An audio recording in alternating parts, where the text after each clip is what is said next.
নিয়ে যেতে স্কুলে টিউশনিতে সাধ্যমতো পূরণ করতে আমার শখ আহ্লাদ।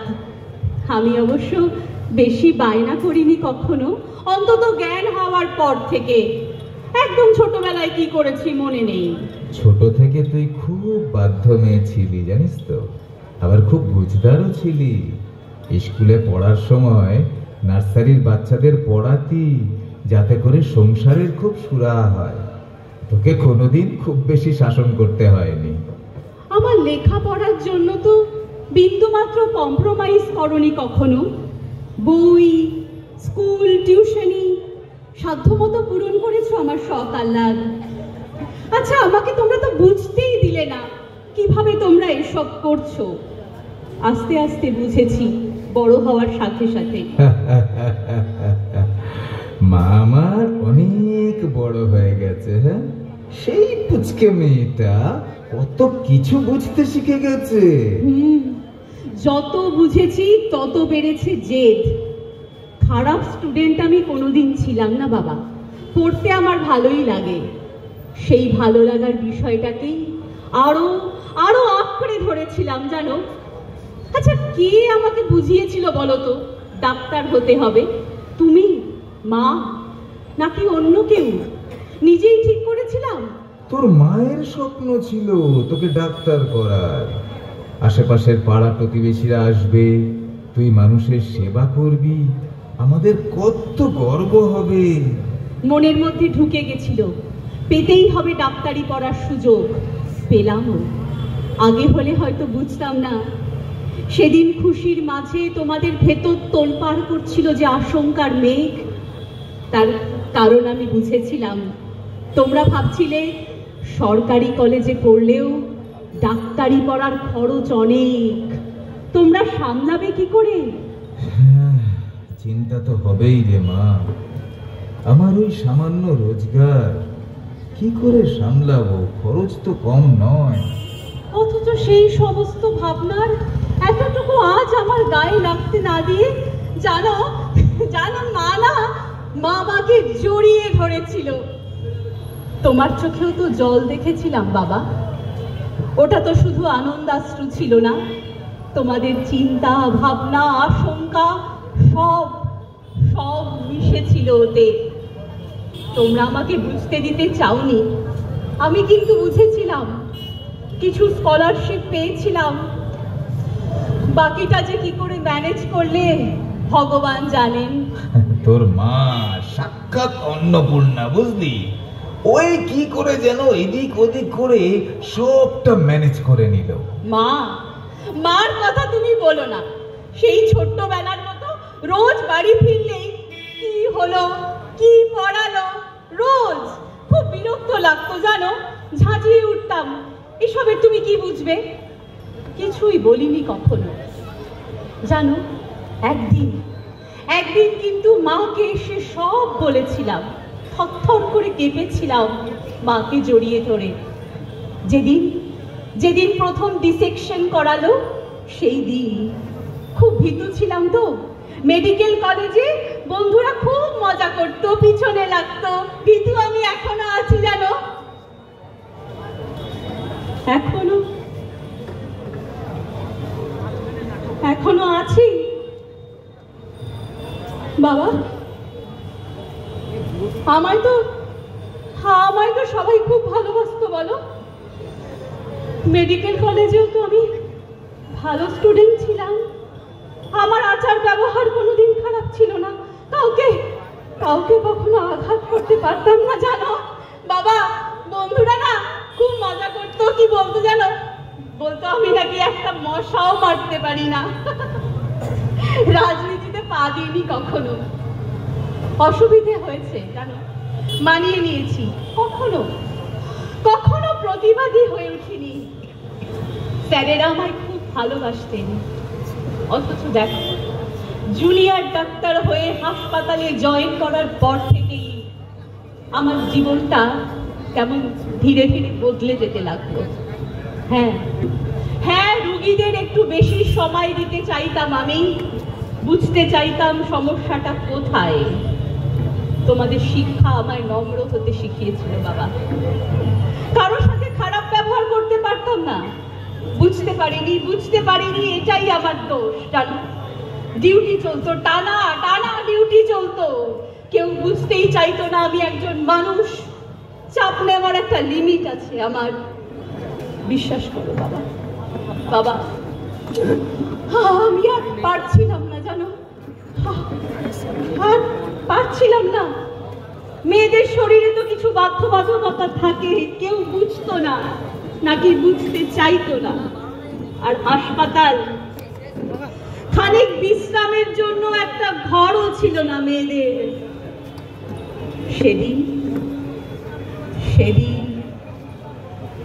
সেই দিনটায় টানা 36 ঘন্টা ডিউটি করছিলাম। কিছুটা সময় বাকি ছিল আরো, আর না পেরে উঠছিলাম না জানো, আর পারছিলাম না। সেই জন্য ওই ফাঁকা সেমিনার রুমটাতে ঢুকে পড়েছিলাম। একটা চাদর মাটিতে বিছিয়ে একটুখানি শুয়ে পড়লাম জানো। না না, আমি ঘুমোতে চাইনি আমি মোবাইলে অলিম্পিক দেখছিলাম জানো। আমি মোবাইলে অলিম্পিক দেখছিলাম। কখন যেন চোখটা একটু লেগে গেল।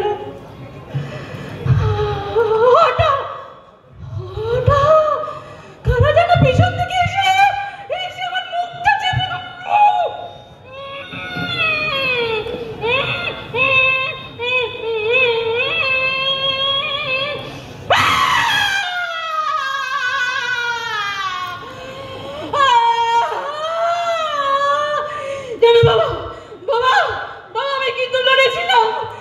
লড়েছিলাম জানো। ওরা আমার চারিদিক থেকে চেপে ধরলো, চারিদিক থেকে।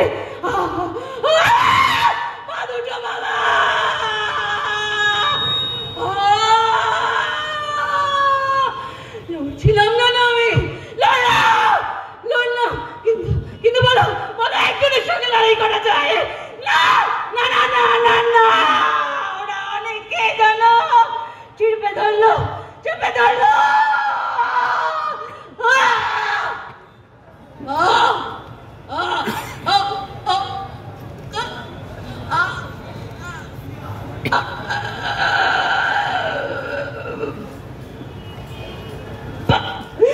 পারলাম না বাবা, পারলাম না গো, বেরিয়ে পড়লাম জানো। পারলাম না বাবা, আমি পারলাম না।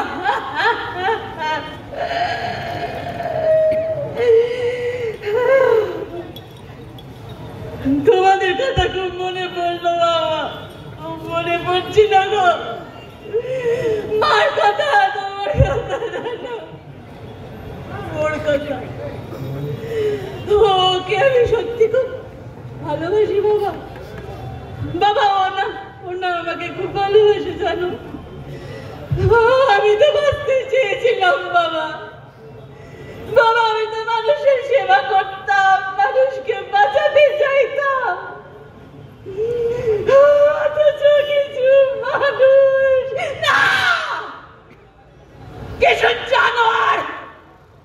কিছু জানোয়ার বাঁচতে দিল না আমায়। সব স্বপ্নটা কেড়ে দিল বাবা।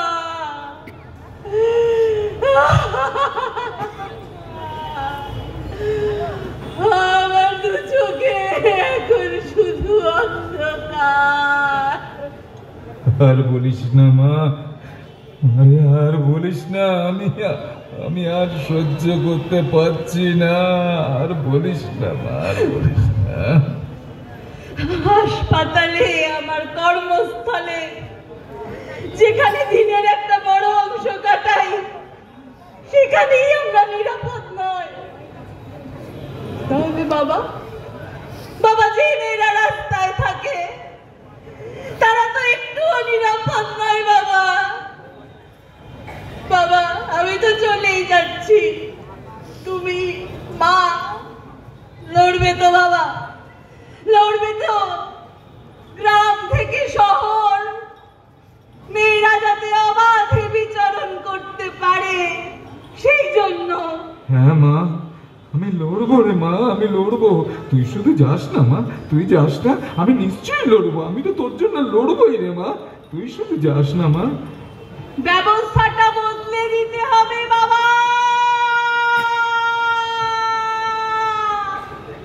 তুমি পারবে তো? পারবো, পারবো রে মা, পারবো। আমাকে যে পারতেই হবে, পারবো। তোমরা ভালো থেকো বাবা। বাবা, ওকে বলো আমাকে ভুলে আবার নতুন করে জীবন শুরু করতে। চললাম বাবা, মনে রেখো ঘুমিয়ে পড়ো না। আমি চললাম। যাস না, যাস না মা, মারে তুই যাস না, যাস না মা, মারে, মারে তুই চলে যা মা, মারে তুই যাস না মা, মারে তুই যাস না, মারে, মারে তুই যাস না মা, তুই যাস না। কি হলো তোমার? হ্যাঁ, হ্যাঁ, ওই দেখো, ওই দেখো, ওই দেখো, মৌ চলে যাচ্ছে, আমার মা চলে যাচ্ছে, ওকে যেতে দিও না, ওকে ধরো, ওকে ধরো, চলে যাচ্ছে, ওকে ধরো। শান্ত, তুমি শান্ত। আর কখনো ফিরে আসবে না। আসবে না, আসবে না, আমাদের মেয়ে আর কোনোদিন ফিরে আসবে না। আর আমার বাবা বলে ডাকবে না? হ্যাঁ রে, হ্যাঁ রে, তুই একটু বাবা বলে ডাক না, বল না বাবা, বাবা, বল বল বল, বল না মা, বল না রে মা, বল একটু বাবা, বল একটু বাবা, বল না, একটু বাবা বল না রে মা,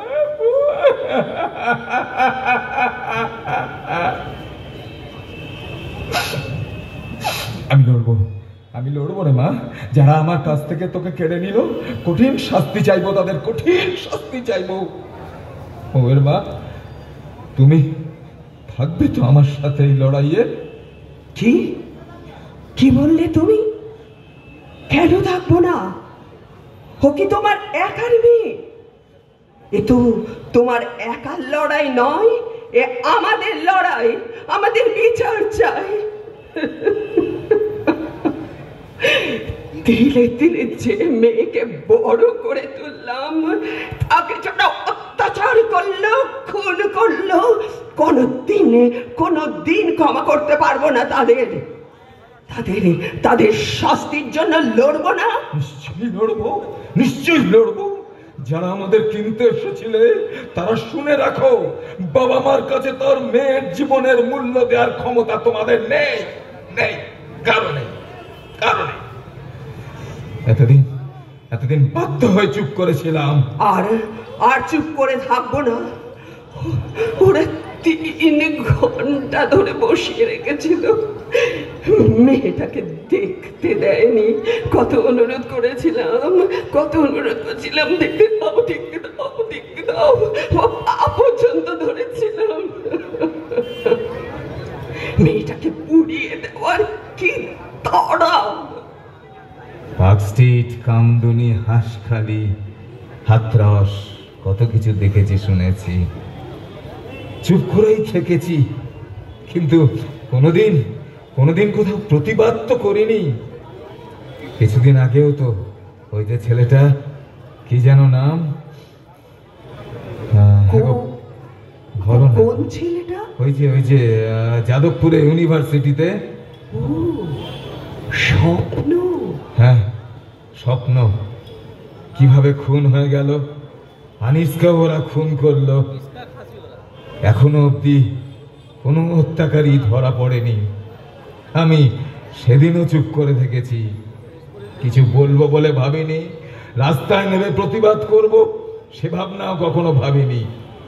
তখন তো আর বুঝিনি, একদিন আমার ঘরটাই শূন্য হয়ে চলে। ওই জানোয়ারগুলো যখন আমার মেয়েটাকে যন্ত্রণা দিচ্ছিল, কষ্টে নিশ্চয়ই মা গো, মা মা বলে চিৎকার করছিল। আমি যদি তখন মেয়েটারে পাশে থাকতাম, দেখিয়ে দিতাম একটা মায়ের কত শক্তি, সেদিন ওই জানোয়ার গুলোকে ভালো করে বুঝিয়ে দিতাম। আমরা লড়বো শেষ পর্যন্ত। হ্যাঁ, শেষ পর্যন্ত লড়বো আমরা। মারে মারে, তোর মতো তোদের মতো আর কাউকে হারাতে দেব না রে মা, কাউকে হারাতে দেব না। খুনিদের শাস্তি চাই, এই অব্যবস্থার বদল চাই। লড়ে যাব শেষ পর্যন্ত। পাশে যদি কেউ না থাকে, বসে থাকবো আমরা দুজনে। প্ল্যাকার্ড হাতে খুনের বিচার চাই, খুনের বিচার চাই। আমরা আর দুজন নই, গোটা পৃথিবীর শুভ মানুষ আমাদের সঙ্গে আছে। আমরা এক সন্তান হারিয়ে লাখো সন্তান পেয়েছি, লাখো সন্তান। তুমি ঠিক বলেছ। সেদিন যখন মিছিলে হাঁটছিলাম, আমার চারদিকে দেখছিলাম কত কালো মাথা। আমার মনে হচ্ছিল এদের সবার মাঝখানে আমি আমার মেয়েকে দেখতে পাচ্ছি। এরা নিশ্চয়ই আমার মেয়ের হত্যাকারীকে খুঁজে বার করবে। এরা নিশ্চয়ই এই ব্যবস্থাটাকে বদলে দিতে পারবে। এরা নিশ্চয়ই পারবে। হ্যাঁ, আমাদের তো পারতেই হবে।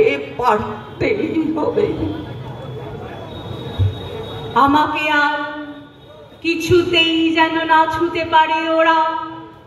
আমাকে দাও সবুজ মাঠ, পক্ষীরাজ ঘোড়া। আমাকে আর কিছুতেই যেন না ছুতে পারে ওরা। আমাকে দাও সবুজ মাঠ, পক্ষীরাজ ঘোড়া। নমস্কার, আমাদের প্রতিবাদী নাটক